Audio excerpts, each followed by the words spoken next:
In today's video, I'm going to share with you guys how I went from 0 subscribers to 1000 subscribers in just 6 months, which is a bit of a big deal to someone doing YouTube for the first time. So to any English learner out there who wants to start their YouTube channel and doesn't have a clue on how to get their first 1000 subscribers, this is your playbook to getting your first 1000 subscribers. So in this video, we are going to talk about the backstory of this channel, audience and niche, consistency, unfair advantages, content, and shots. And just to make things clear for the new viewers, this is an English channel and I share my learned skills and tips about English to other learners around the world in this channel. Although in today's video, I decided to spice things up a little bit and share a bit of my learned knowledge on YouTube and kind of let you guys in on how the channel grew to 1000 subscribers. And also get to thank you guys for your support, all the subscriptions, all the comments, the shares, the likes.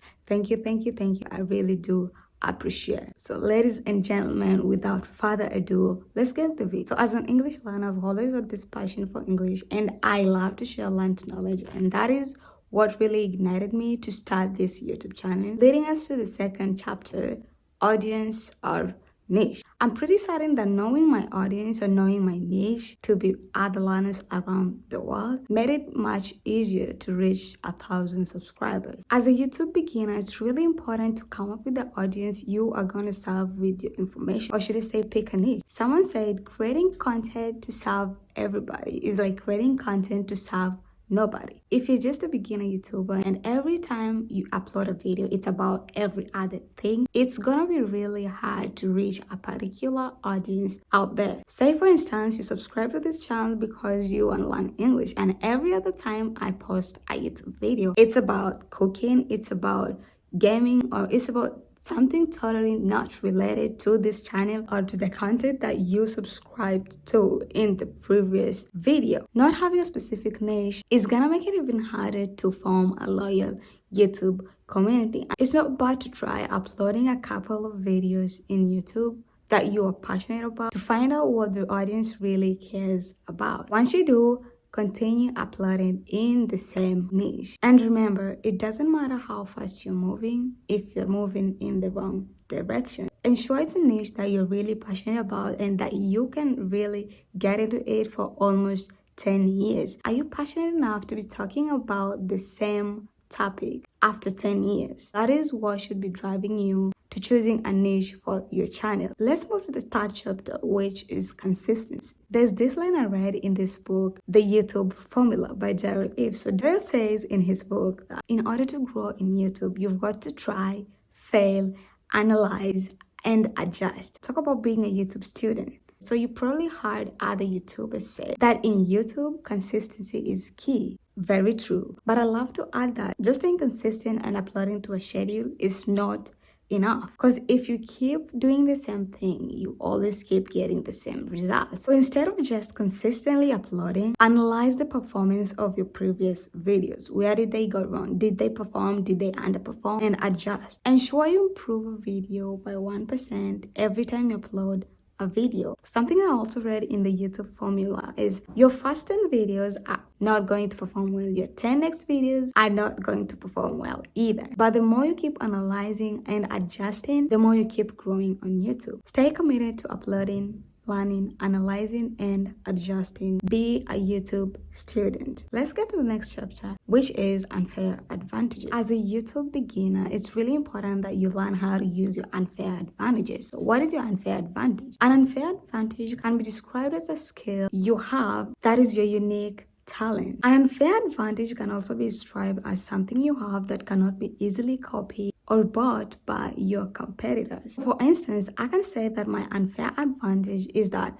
as a learner from a non-speaking country, I've been able to learn and speak English fluently. Someone born in a speaking country, let's say the UK, can use that as their unfair advantage. Unfair advantages can come in different ways. What is your unfair advantage? Do you have access to resources that others don't? Can you draw a pretty crisp image in just a few seconds? Are you ready at Cambridge University and you're trying to teach other students how to get to Cambridge University? Do you have access to a good amount of money? Identify your unfair advantage and use it while creating your content. Using your unfair advantages can help you reach an audience that resonates with your content pretty fast. The next chapter is content. Good content include an extremely good title, an extremely catchy thumbnail, and a very crispy script. So when I say content, I mean everything involved in creating a video. From identifying the idea or the topic of the video, to the writing of the script, to the recording, all the way to the publishing of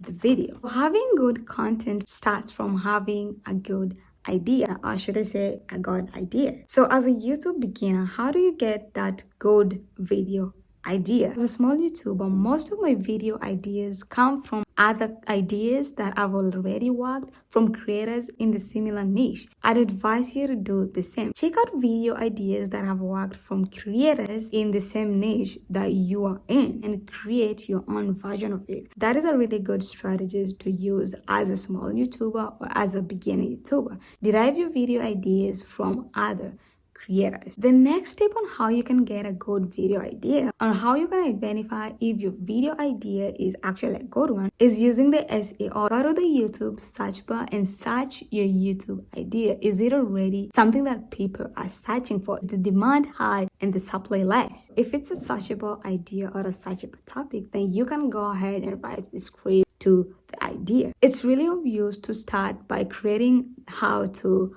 videos. Although it's good to come up with your own brand new ideas, but as a beginner, it's really good to look for ideas that are already working so you can grow your own audience. After growing your audience, then you can chip in your brand new ideas to your audience, which by then will be a loyal YouTube community. So now that you have a good video idea, let's get to script writing. So when writing your script, the first thing you should know, the first 30 seconds of your video should always be delivering the promise in your video thumbnail and title. Exactly what I did when I started this video. So after delivering the promise, you have to make sure that you have the attention of your viewer. How do you hook your viewer? You can add a really catchy storyline after the introduction. You can use zoom ins and zoom outs. You can use really quick cuts. You can use B-rolls. You don't really have to use all of them at once, but if you can, then go for it. Let's get to thumbnail and title. So one thing you should know about thumbnail and title is that you should figure out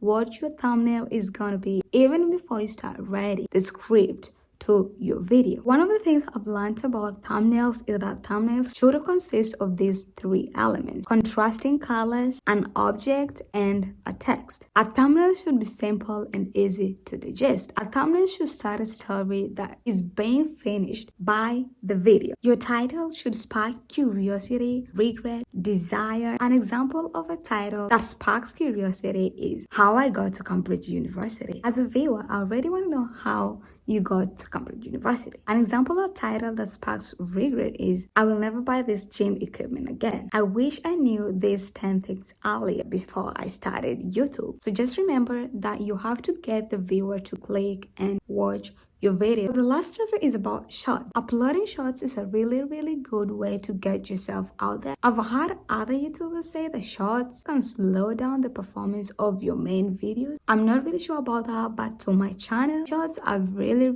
improved my subscriber count and my view count. Also, there's a related video link in the chat section that you can link a video to your shorts. Shorts is actually the #1 way to getting fast subscribers. Ensure that the content you're talking about in the short section is the same as the content you're talking about in the long form section. Ladies and gentlemen, those are some of the few techniques that got me from 0 to 1,000 subscribers, and I was really happy to share with any single learner who wants to start their YouTube channel. And with that being said, thank you for watching the video till the end. If the video was helpful, ensure you subscribe to the channel. Let's catch up in my next video. Bye.